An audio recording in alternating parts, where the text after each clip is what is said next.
¿Qué tal? Soy José García Sánchez en el espacio de opinión y análisis de 4TV.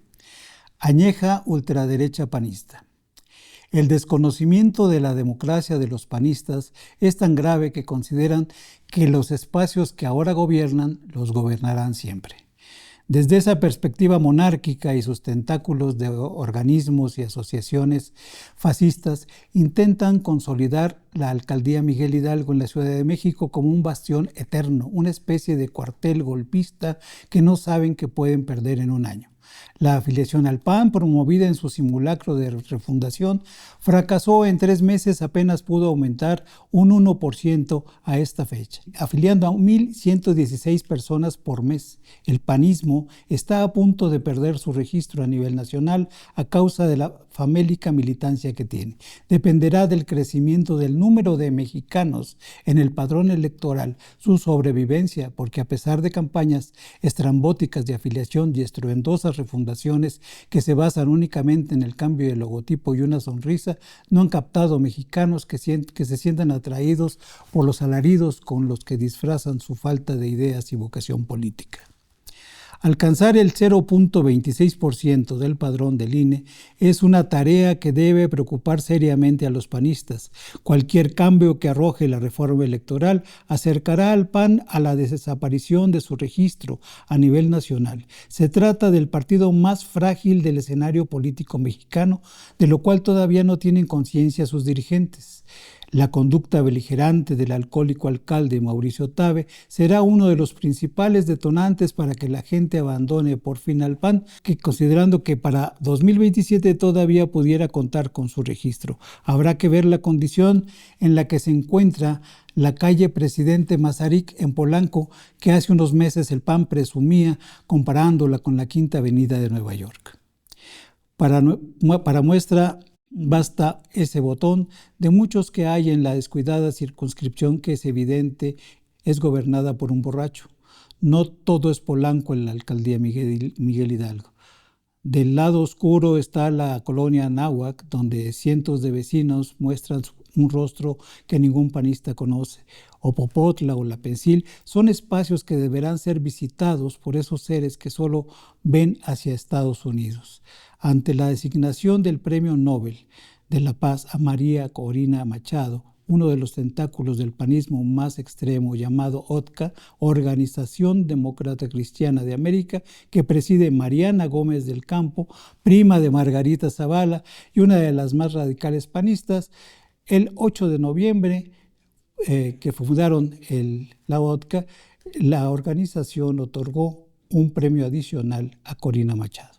A 8 años de fundarse ese partido, la organización inició sus actividades, esta vez en un homenaje con Corina Machado en el foro América Libre 2, donde la venezolana recibió nada menos que el premio OTCA a los derechos humanos desde su clandestinidad en Venezuela.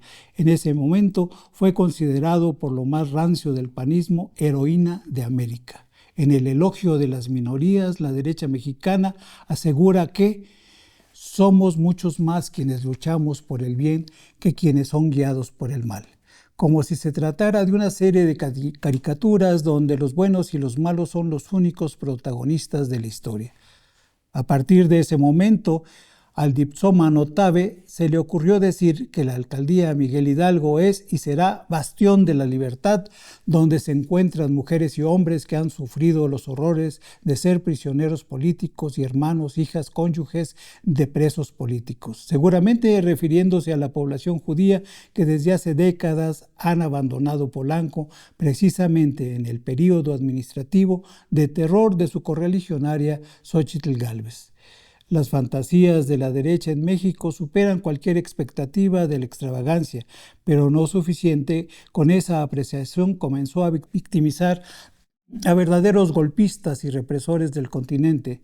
Textualmente dijo en la celebración: aquí compartimos con Amalia y Tamia, las valientes artísticas hijas de Fernando Villavicencio, asesinado por ser candidato presidencial en Ecuador, con Carolina Rivera, hija de la presidenta de Bolivia, presa política en su patria, Yanine Áñez, con Antúnez, Jorge Luis García, preso político de 17 años en Cuba, donde hoy su hermano vive esa misma dolorosa situación con Víctor Trujillo, que estuvo preso en el horroroso helicoide de Caracas. Desde luego que nunca dicen la causa de sus sanciones, que van desde el terrorismo hasta el homicidio, pasando por la tortura y la desaparición.